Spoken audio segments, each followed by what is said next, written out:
بےنظیر آپ بتائیے گا کیا سمجھتی ہیں مسلم لیگ نون کیا جو موجودہ حکمت عملی رکھے ہوئے ہے اس کے اوپر اپنا جو کھویا ہوا ٹرسٹ ہے یا عوام پہ ان کا اعتماد ہے وہ بحال کر لے گی؟ علینا یہ تو ایک تو پہلی بار یہ نہیں ہے کہ مسلم لیگ نون کے اندر سے ہم نے اس قسم کی آوازیں سنی کہ سینئر لیڈرشپ پارٹی کی جو ہے وہ پارٹی کی پالیسی سے خوش نہیں ہے. شاہد خاقان عباسی صاحب اس سے پہلے اس قسم کی تنقید کرتے رہے ہیں پارٹی پہ, سعد رفیق صاحب بھی کرتے رہے ہیں, مجھے تو بلکہ ابھی پتہ بھی نہیں ہے ان کا سٹیٹس کیا ہے, وہ مسلم لیگ نون میں ہے بھی یا نہیں بھی. اور اب خرم دستگیر صاحب بھی اس قسم کی کچھ بات کر رہے ہیں. اچھا, جو دو انہوں نے باتیں کہیں وہ میرے خیال سے بڑی اہم ہے.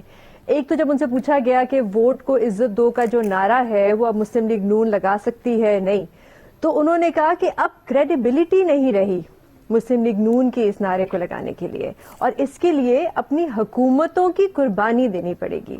دوسری بات جو اس سے بھی زیادہ اہم ہے, انہوں نے کہا کہ مسلم لیگ نون کو اپنے کارکنان کی رائے کو سنجیدہ لینا پڑے گا. اب یہ اس لیے اہم ہے کیونکہ خرم دستگیر صاحب الیکشن کہاں سے لڑتے ہیں؟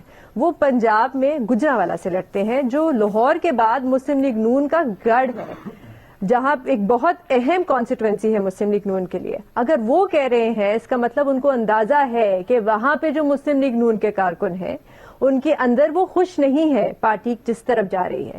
دیکھیں علینا, یہ بات میں پہلے بھی کر چکی ہوں کہ اس وقت مسلم لیگ نون میں ایک بڑا سیریس ایگزسٹینشل کرائسس ہے.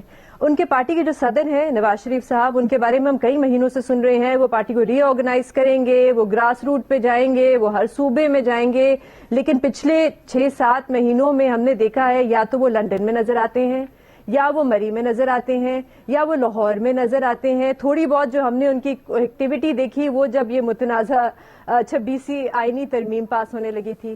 اس کے بعد بھی ہم دیکھیں, اگر شہباز شریف صاحب کی حکومت دیکھ لیں تو وہ بھی خود کوئی کریڈٹ نہیں لیتے کسی چیز کا. جب وہ معیشت کی بھی بات کرتے ہیں کہ مہنگائی کم ہوئی ہے تو وہ کہتے ہیں یہ ہائیبرڈ نظام کی وجہ سے ہے, وہ اسٹیبلشمنٹ کو اس کا کریڈٹ دیتے ہیں, وہ خود کریڈٹ نہیں لیتے. اور اس وقت فیس آف دا گورنمنٹ بھی جو ہے وفاق میں حکومت مسلم لیگ نون کی ہے, لیکن فیس آف دا گورنمنٹ کون ہے؟ شہباز شریف صاحب تو نہیں ہے, محسن نقوی صاحب ہیں. احتجاج ہوتا ہے اسلام آباد میں, محسن نقوی صاحب آتے ہیں. مذاکرات ہونے ہوتے ہیں, محسن نقوی صاحب آتے ہیں. تو اس وقت مسلم لیگ نون اسٹیبلشمنٹ کی بی ٹیم بھی نہیں, سی ٹیم لگ رہی ہے. بی ٹیم شاید محسن نقوی صاحب ہے اور سی ٹیم جو ہے وہ مسلم لیگ نون ہے.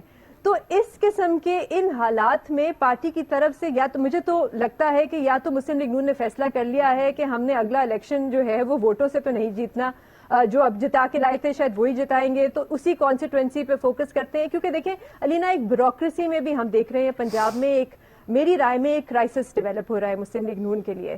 ایک بیوروکریسی میں ایک رائے ہوتی تھی پنجاب میں کہ ان کو پتا تھا کہ مسلم لیگ نون کا ووٹ بینک تو ہے نا پنجاب میں, چلیں یہ الیکشن نہیں جیتے تو دوسرا جیت کے آ جائیں گے. تو جو بیوروکریسی تھی وہ شہباز شریف صاحب کو امپریس کرنے کی کوشش کرتی تھی. ان کو پتا تھا کہ یہ آئیں گے, ان کی حکومت آئے گی, انہی کے ساتھ چلنا ہے ہم نے.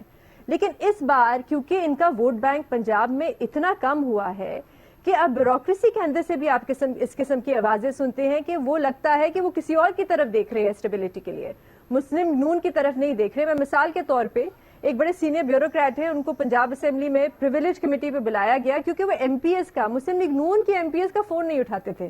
ان سے پوچھا گیا آپ کیوں نہیں اٹھاتے تھے, تو انہوں نے کہا, اور یہ وہ پریویلیج کمیٹی میں کہہ رہے ہیں کہ میں اسٹیبلشمنٹ کا فون اٹھا لیتا ہوں, میں ایم پی ایس کے فون نہیں اٹھاتا. تو اسی سے آپ کو اندازہ ہو جاتا ہے کہ بیوروکریسی میں کیا سوچ ہے اس وقت مسلم لیگ نون کے بعد, کیونکہ آپ کا ووٹ بینک بہت کم ہوا ہے.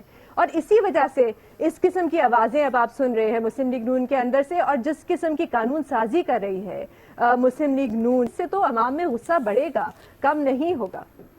لیکن بےنظیر, ہم تو سن رہے ہیں پنجاب میں بڑی اتھارٹی کے ساتھ کام ہو رہے ہیں, جو وزیر اعلیٰ ہیں موجودہ وہ تو بلکہ سب کو ساتھ لے کر چل رہی ہیں, روز کام کے اوپر نظر رکھتی ہیں, ان کے پاس باقاعدہ dash board and she is hands on اپنے کام سے متعلق. تو پھر بھی اعتماد نہیں بیوروکریسی کا ان کے اوپر؟ لینا, اس لیے کیونکہ جیسے میں نے کہا کہ پہلے جب مسلم لیگ نون کی حکومت آتی تھی, یہ میری رائے ہے, میں آپ کو یہ بتا دوں کہ یہ میری رائے ہے یا میری انڈرسٹینڈنگ ہے اس وقت جو بیوروکریسی میں, لیکن جب پہلے مسلم لیگ نون کی حکومت آتی تھی تو وہاں پہ ایٹ لیسٹ آپ کو یہ پتا ہوتا تھا کہ یہ حکومت لیجٹیمیٹ ہے, یہ ایک ووٹ بینک سے آئی ہے, یہ کہیں جا نہیں رہی, ان کا ووٹ بینک ختم نہیں ہوگا چاہے یہ اگلا الیکشن نہ جیتے. اس وقت ایک بہت بڑا سوالیہ نشان ہے مسلم لیگ نون کی حکومت پہ.